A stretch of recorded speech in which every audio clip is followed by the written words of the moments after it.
Assalamualaikum warahmatullahi wabarakatuh. Kami dari kelompok produksi keju akan mempresentasikan hasil diskusi kami.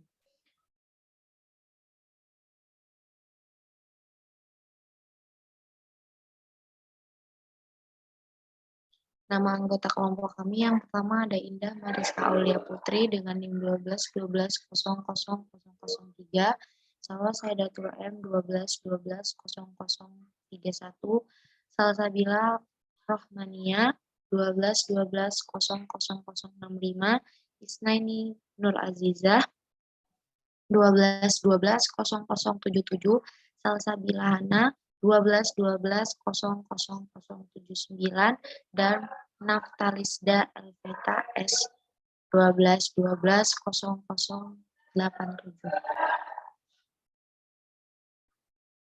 Yang pertama ada pendahuluan, latar belakangnya yaitu keju merupakan salah satu produk olahan susu yang mempunyai kandungan protein cukup tinggi. Protein yang terdapat di dalam keju lebih banyak mengandung asam-asam amino esensial dibandingkan dengan pangan sumber protein nabati. Sehingga nilai biologi keju lebih tinggi. Protein utama keju adalah kasein. Keju olahan atau processed cheese adalah salah satu jenis keju yang dibuat dengan mencampurkan dan menghancurkan keju alami disertai dengan pemanasan, sehingga menghasilkan suatu produk yang seragam dan lentur. Bahan-bahan tambahan makanan yang biasa digunakan dalam pembuatan keju olahan adalah garam-garam pengemulsi, pewarna, air, dan flavor savory. Selanjutnya akan disampaikan oleh rekan. Selanjutnya adalah fermentasi. Fermentasi merupakan proses pengolahan pangan dengan menggunakan aktivitas mikroorganisme secara terkontrol untuk meningkatkan keaweten pangan dengan diproduksinya asam dan atau alkohol.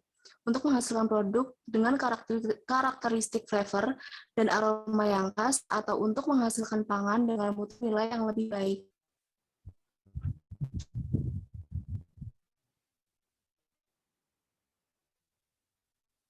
Perubahan senyawa pada fermentasi keju. Perubahan yang terjadi adalah sebagai berikut. Yang pertama, pemecahan protein menjadi peptid dan asam amino yang lebih sederhana. Yang kedua, pemecahan lemak menjadi asam-asam lemak yang mudah menguap seperti asam asetat dan propionat.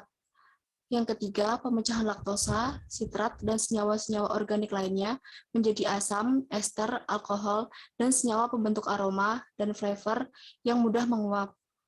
Perubahan tersebut disebabkan oleh enzim yang terdapat dalam renin dan oleh bakteri, jamur, dan ragi yang tumbuh pada keju. Pada proses produksi keju, bahan utama yang digunakan yaitu susu segar, sedangkan bahan penggumpal atau koagulan yaitu rennet yang dihasilkan dari ekstraksi renin dari anak sapi.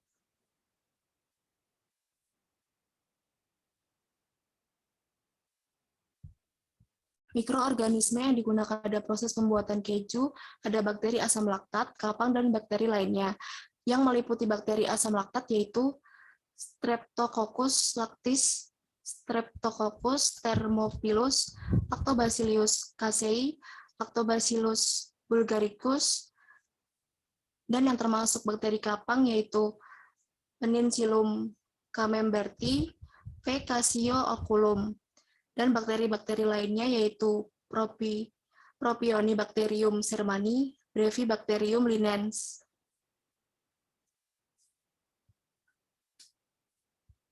Pada proses produksi keju, proses-proses yang terjadi yaitu pasteurisasi susu, pengasaman susu, penambahan enzim rennet, penambahan garam, pencetakan, penekanan, dan pematangan atau ripening. Seperti yang sudah disampaikan sebelumnya, langkah pertama untuk membuat keju itu adalah pasteurisasi susu. Pasteurisasi ini sendiri merupakan proses pemanasan, dalam hal ini menggunakan suhu 70 derajat Celcius yang berguna untuk membunuh seluruh bakteri patogen atau bakteri yang merugikan. Langkah selanjutnya yaitu pengasaman susu. Setelah susu dipanaskan di awal, selanjutnya susu tersebut akan diasamkan yang dapat dilakukan dengan penambahan bakteri Streptococcus lactis. Langkah selanjutnya yaitu penambahan enzim Rennet. Bakteri Rennet itu ditambahkan ke dalam susu yang dipanaskan sehingga membuat protein menggumpal dan membagi susu menjadi bagian cair atau air dadih dan padat atau dadih. Bila temperatur sistem dipertahankan pada suhu 40 derajat Celcius, nantinya akan terbentuk curd yang padat dan kemudian dilakukan pemisahan curd dari whey. Langkah keempat yaitu penambahan cita rasa atau garam. Pada pembuatan keju, kadar garam itu biasanya diberi berkisar antara 1,5 sampai 2,5%.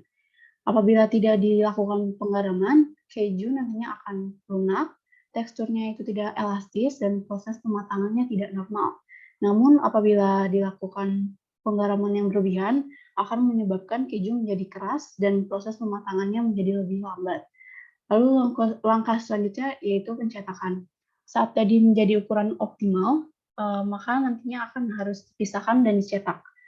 Namun sebelum dituang ke dalam cetakan, dadih tersebut harus dikeringkan terlebih dahulu, kemudian dapat ditekan lalu dibentuk atau diiris. Langkah keenam yaitu penekanan. Keju harus ditekan sesuai dengan tingkat kekerasan yang diinginkan. Misal untuk keju lunak, penekanan biasanya tidak dilakukan karena berat dari keju tersebut keju tersebut sudah cukup berat untuk melepaskan air didih. Langkah terakhir yaitu pematangan atau ripening. Pematangan ini adalah proses mengubah dadi-dadi segar menjadi keju yang penuh rasa. Waktu pematangannya ini berbeda-beda, bisa mulai dari beberapa minggu hingga beberapa bulan. Biasanya pematangan dilakukan pada suhu 30 derajat Celcius. Selanjutnya ada faktor-faktor yang mempengaruhi produksi keju. Yang pertama adalah suhu. Suhu itu sebagai salah satu faktor lingkungan terpenting yang mempengaruhi dan menentukan macam organisme yang dominan selama fermentasi. Dalam proses fermentasi dibutuhkan suhu optimal yaitu sekitar 30-50 derajat Celcius. Yang kedua ada asam. Pada pembuatan keju, kondisi pertumbuhan yang berbeda dapat menghasilkan produk akhir yang berbeda pula. Secara umum, niacin dan asam pantotenat esensial bagi pertumbuhan bakteri asam laktat. Salah satu perbedaan terpenting dari grup bakteri asam laktat adalah pola pembentukan produk fermentasi glukosa, yaitu terdapat kelompok homofermentatif secara prinsip hanya menghasilkan asam laktat tanpa produksi gas CO2 dan komponen aroma dari penguraian glukosa, sedangkan kelompok heterofermentatif menghasilkan asam laktat dan berbagai metabolit lain sebagai produk akhir. Yang ketiga ada garam. Selain garam berfungsi sebagai bumbu, garam juga memperlambat aktivitas biang dan proses-proses bakteri yang berkaitan dengan pematangan keju. Pemberian garam ke dalam dadi menyebabkan lebih banyak kelembaban dikeluarkan, baik melalui efek osmotik dan efek penggaraman pada protein. Yang keempat ada oksigen. Oksigen selama proses fermentasi harus diatur sebaik mungkin untuk memperbanyak atau menghambat pertumbuhan mikroba tertentu. Setiap mikroba membutuhkan oksigen yang berbeda jumlahnya untuk pertumbuhan atau membentuk sel-sel baru dan untuk fermentasi. Dan yang terakhir adalah mikroorganisme. Jika mikroorganisme terdapat dalam jumlah yang banyak dan cepat berkembang biak, maka mikroorganisme dapat menguasai lingkungannya dan memungkinkan mikroorganisme untuk tumbuh.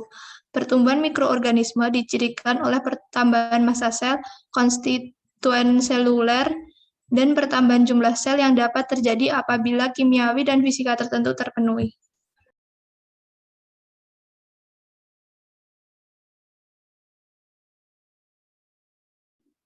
Kemudian ada diagram dari pembuatan keju sendiri.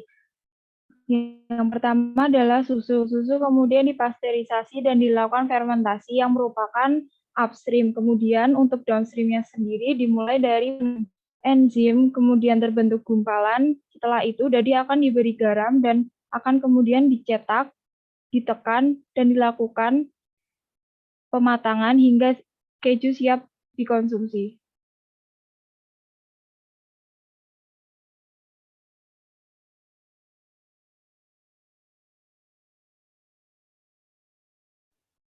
Dan yang terakhir itu ada kesimpulan. Jadi dari diskusi yang telah dilakukan didapatkan kesimpulan kalau keju merupakan salah satu produk olahan dari susu segar berprotein tinggi, yang dimana dalam produksinya dibantu dengan bakteri asam laktat dan kapang.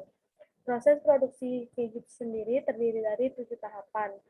Kemudian faktor-faktor yang mempengaruhi proses produksi keju antara lain yaitu suhu, asam, oksigen, garam, dan mikroorganisme yang terlibat.